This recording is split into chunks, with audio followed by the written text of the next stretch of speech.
Who will bell the cat? Priscilla C. Materskik, illustrated by Christopher Cree. The barn mice decided that if they put a bell around the cat's neck, they would know where she was at all times. Good idea, but who will go to bell the cat?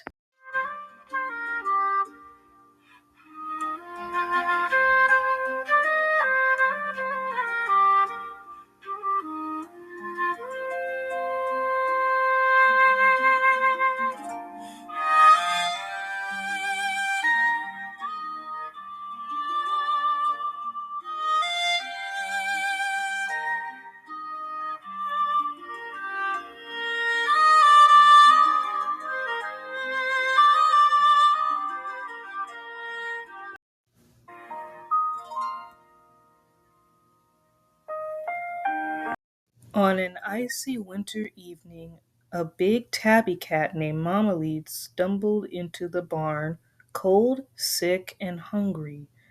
The mice took pity on the cat. They made her a warm bed of straw, shared their food and water, and nourished her back to health. As soon as Mammalede felt better, she began terrorizing the mice, chasing, threatening, and making their lives miserable. She was a horror.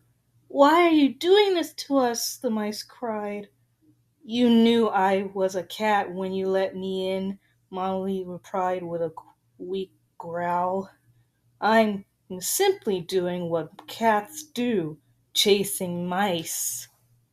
"We must stop Mammalede," Smart Mouse said at the mouse meeting. "We have lived in this barn for generations. We can't let one cat destroy our home. We must defend ourselves." The other mice interrupted into cheers and applause. "Who will join me?" Smart Mouse asked.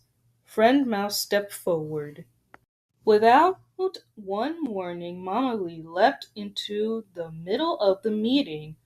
Large and small, young and old, the mice scurried to the far corner of the barn.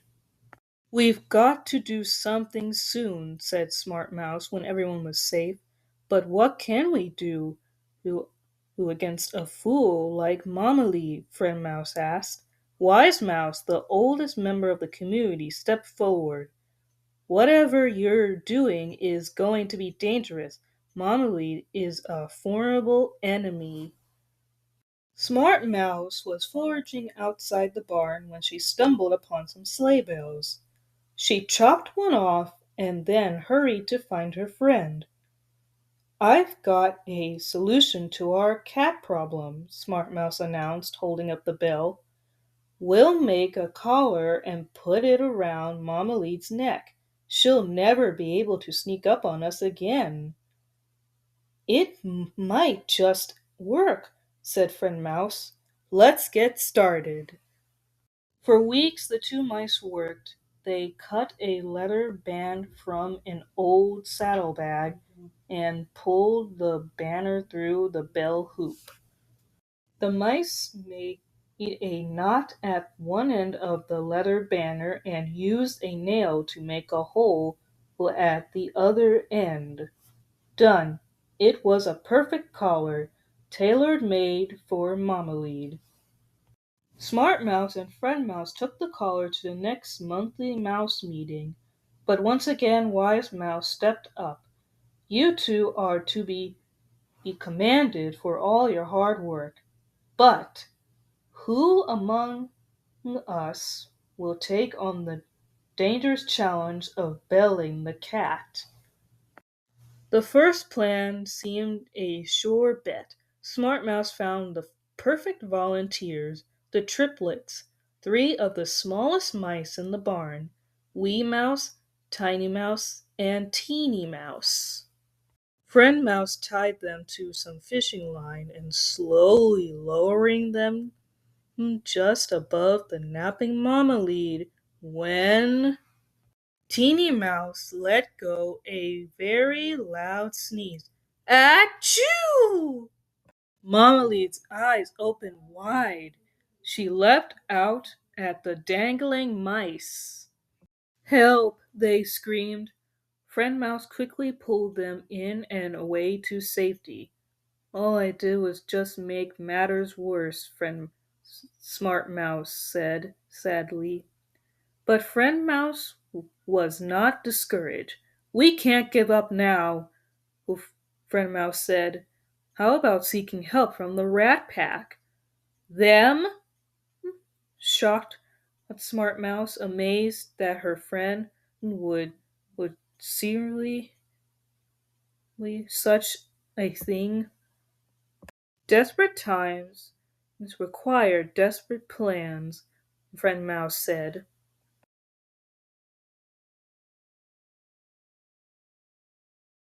Agreed. Off they went to the junk heap to meet with the rats, a disagreeable, unkempt breed of rodent that created chaos and confusion wherever they went. Their nasty dispositions matched their arrogance and greed. Though uncomfortable, Smartmouth kept her composure as she spoke to Head Rat. We need your help to put the bell around the neck of the bitter enemy. A cat!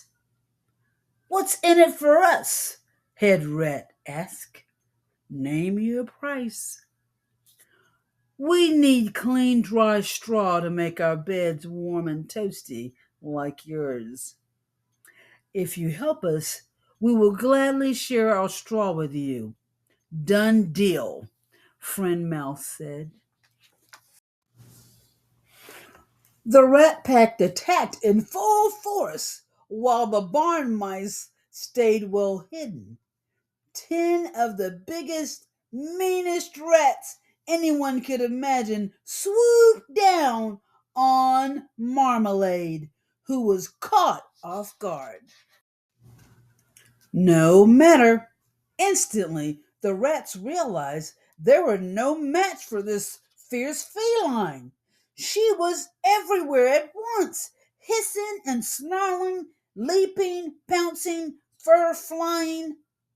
Marmalade hurtled the rats one by one against the wall, out the door, into the buckets and baskets. She bit and tore at their fur, scratched and bruised their legs and heads. As Head Rat and his gang fled the barn, he promised never to go there again. Keep the straw, he shouted. For weeks thereafter, Marmalade continued to terrify the mice. Smart Mouse and Friend Mouse kept coming up with ideas to bail her, but nothing worked. In fact, Marmalade had just made a feast of a barn bird who had tried to help the mice. Now, The two mice friends were thinking about what they might do next when a truck pulled up. Four giants got out of the car and hurried into the house that had been abandoned for years. Humans! The mice had never seen any, but they had heard stories about how dangerous humans were. The smallest giant took an interest in the barn and Marmalade.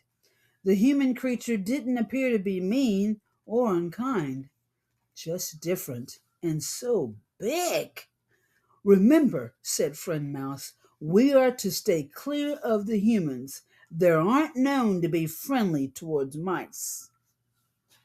We don't need to be friends with the humans to get their help. Smart Mouse's ears stood up the way they did when she had an idea. She ran to the loft, leaped over, and dropped the collar on the floor in front of the giant. The human saw the collar and picked it up. Oh, look, kitty cat, she said, smiling. A collar with a bell on it, just perfect for you. She fastened the collar around the cat's neck. Now I'll always know where you are. And so we will, said the mice. But old wise mouse shook his head. when you use a tiger to get rid of a lion, what will you do with the tiger? Oh, well, he added with resolve, that's another problem for a different day.